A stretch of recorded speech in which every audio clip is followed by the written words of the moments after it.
नमस्कार मित्रों, मैं डॉक्टर सचिन जत्तावर आपके समक्ष हमेशा कोई ना कोई नया विषय लेकर आता हूं और आप हमारा उत्साह बढ़ाते हैं। ज़्यादा से ज़्यादा इन वीडियोस को लाइक करते हैं, शेयर करते हैं, तो हमें लगता है कि क्यों ना आपके लिए कुछ नया विषय ढूंढा जाए।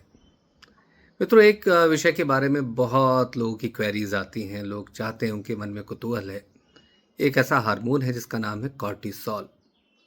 तो ये जो कॉर्टिसोल नाम का हार्मोन है, ये विशेष परिस्थितियों में जब टेंशन तनाव में रहते हैं, आपके शरीर को आशंका होती है, वो थक जाता है, डर जाता है, उसे मौत का डर लगने लगता है, तो ये हार्मोन उत्सर्जित होता है।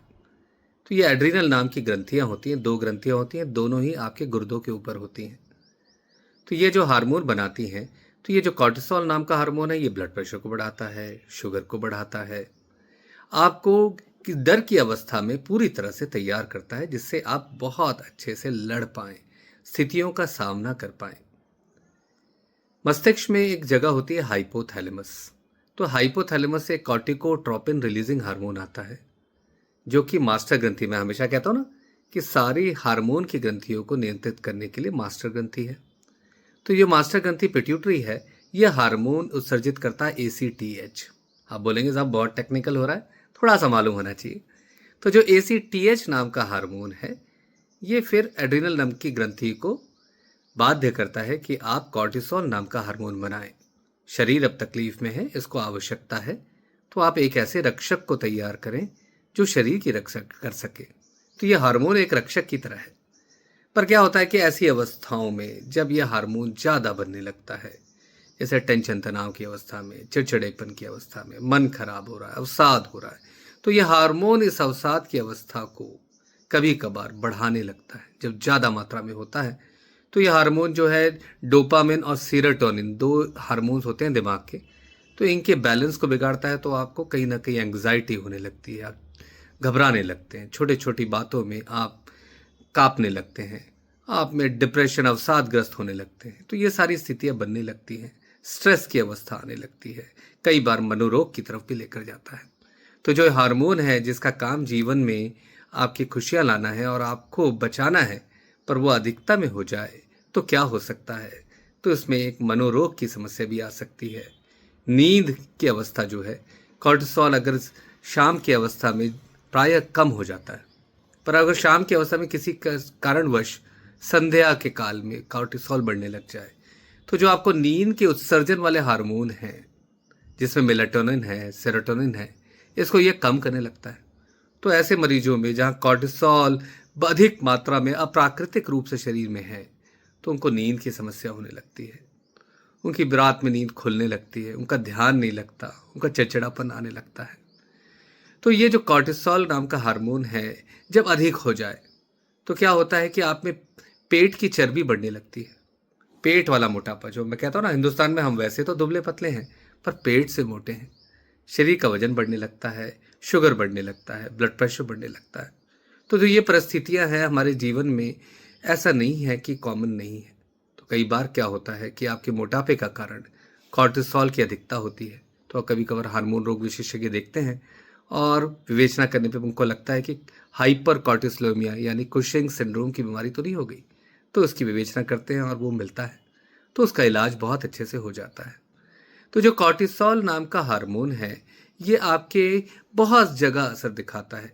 बहुत अधिक मात्रा में हो जाने पे जो आपके प्रजनन संबंधित हार्मोन हैं, जैसे GnRH है, जो कि मास्टर ग्रंथि हाइपोथैलेमस से आता है और मास्टर ग्रंथि से LHFS से सिक्रेट होता है।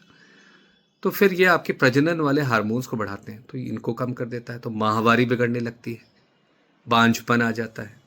तो इन मरीजों में भी कॉर्टिसोल की कई बार अधिकता के लिए देखा जाता है। तो कॉर्टिसोल आपके शरीर की हर जगह बहुत अधिकता हो जाए, कुशिंग की स्थिति में हड्डियां गलने लगती हैं। तो ऐसे लोगों की हड्डियां फ्रैक्चर बराबर होने लगते हैं, छोटी छोटी बातों में फ्रैक्चर हो जाते हैं।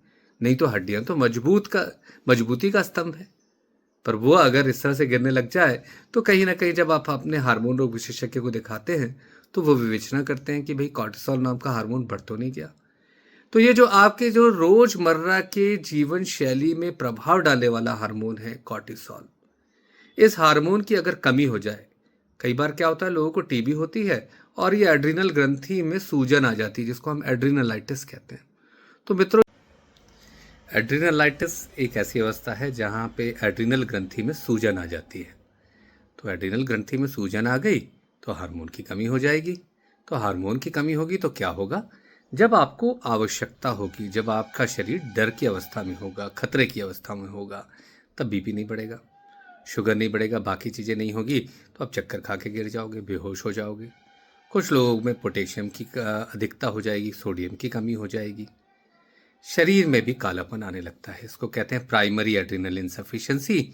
ये परिस्थिति भी होती है, तो ये आपके हार्मोन रोग विशेषज्ञ को दिखाने पे पूरी तरह से ठीक हो जाती है। तो मित्रों, इस हार्मोन की अधिकता और कमी दोनों ही बुरी है। हमें करना क्या है? हमें ऐसा प्रयास करने हैं कि इसकी ना अधिकता हो ना कमी हो। तो कैसे करना चाहिए? तो हमें करना चाहिए कि हम अपना मन शांत रखें।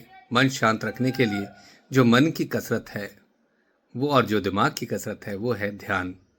तो आप ध्यान में आप मग्न हो जाइए, नियमित आप मेडिटेशन करिए, तो आपको इसका बहुत फ़ायदा होगा। शरीर का जो मेडिटेशन है वो है व्यायाम।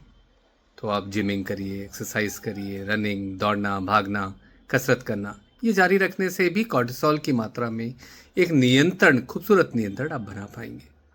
इसके अलावा पानी की कमी नहीं होनी चाहिए। नाना बातों पे ज़बरदस्ती की कोई दवाइयाँ नहीं खानी चाहिए। कई बार बॉडी बनाने के लिए लोग जिम में कुछ सप्लीमेंट्स ले लेते हैं, जिनको एंडोजेनिक कॉर्टिकोस्टेरॉइड्स कहते हैं, तो वो बहुत नुकसान पहुंचाते हैं आपको। आपका व्यवहार बदल जाता है, आपका शरीर बदल जाता है, और जब हार्मोन की आपको लेना बंद कर देते हैं तब बहुत ही विपरीत परिस्थिति निर्मित होती है। तो ये एंडोक्रिन डिसरप्टर्स भी कोशिश करें ना लें, जो कि आपकी हार्मोन प्रणाली को, उसके नियंत्रण को बिगाड़ती हैं। फिर इसके साथ साथ आप नियमित अपने डॉक्टर की सलाह ले रहें। जब भी आवश्यकता हो, हार्मोन रोग विशेषज्ञ यानी एंडोक्रोनोलॉजिस्ट से ही मिले, तो वो आपकी सही दिशा देंगे और आपका यह हार्मोन बहुत अच्छे से जीवन में केवल खुशियों का उत्सर्जन करेगा। जब भी उत्सर्जित होगा, आपके जीवन में कुछ अच्छी चीज़ें लेकर आएगा, बुरी चीज़ों को ये दूर रखेगा। तो आशा है आप मेरी बात समझेंगे। धन्यवाद।